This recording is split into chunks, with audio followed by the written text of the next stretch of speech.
If anyone had ever told me a few years ago that we would ever read headlines like these in American newspapers, I would have called him crazy. Yet here we are, reading them. In the middle of the 20th century, in the United States of America, hundreds and hundreds of teenage boys and girls are becoming hopeless dope addicts every year. It's fantastic, it's unbelievable, and it's terrible, but it's true.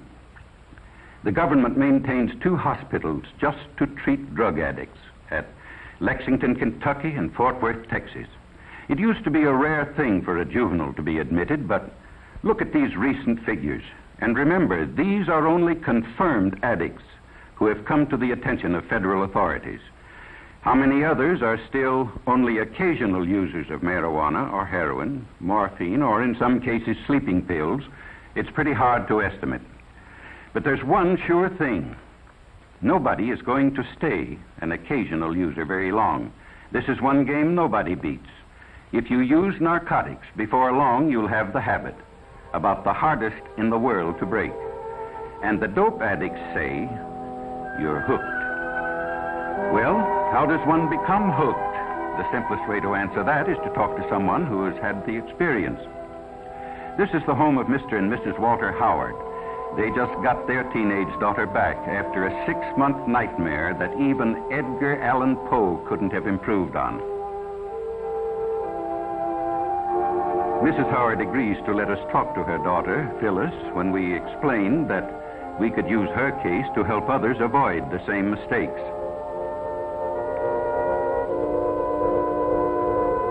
This is Phyllis as she looked 6 months ago, a senior in high school, pretty as a picture. Just recently, she was released from the narcotic ward of the county jail in the custody of her parents. It's hard to believe that this girl is the same as the one in the picture, but it doesn't take long for the drug habit to make anyone over.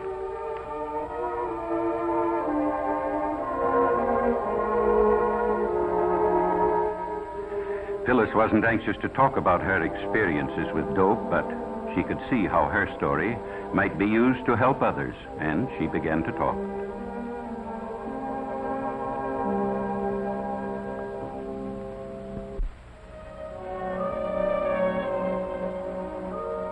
I guess I knew about reefers, that's marijuana, ever since junior high.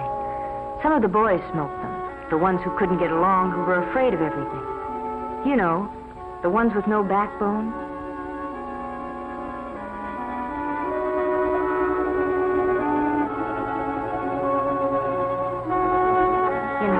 My girlfriend Ann and I went around with Jim and Bob. They both smoked pot. That's jive talk for marijuana. And after a while, Ann and I got so that we did too.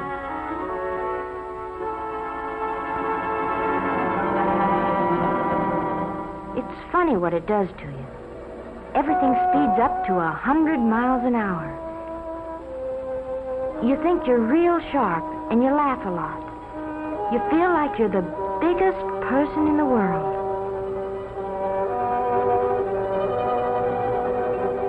But I didn't feel so good when I came home high that night. My dad knew something was wrong, but he didn't know what. Mother was sure her daughter would never do anything bad. I'd been smoking pot for quite a while before I met Chuck. I guess he was what the newspapers call a peddler. He supplied the kids at school with whatever they wanted. Most of them used reefers like us, but some liked stronger things. There was something intriguing and different about Chuck. I guess I appealed to him in some way, too. Anyway, I found out later what it was about him. He had the heroin habit. He was hooked. Chuck and I started running around together, and one night he asked me up to his place. I knew by now he started peddling after he got the habit, so he could get H for himself. He needed a lot, because he had a big habit. You know something about hypes? They're like a disease. They don't like to see anybody not using the stuff just because they do.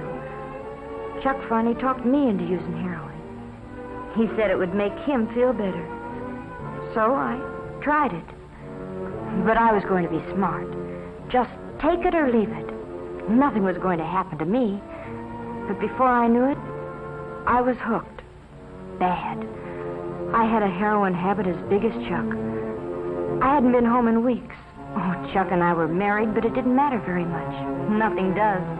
Not when you're on H. All you think about day and night is dope. How much you've got, where to get more, what you'll do if you can't get it. And then they'd got Chuck.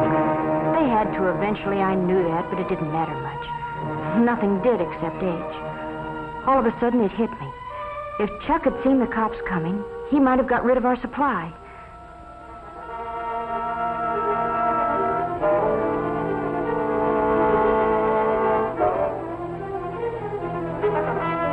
That's what happened. Chuck got rid of everything. Probably in the garbage disposal. Oh, that's a favorite trick of Hype's when they're going to be arrested. But it left me in an awful spot. I needed a fix bad. So bad I didn't care whether I lived or died. And I didn't know whether I'd ever get another cap.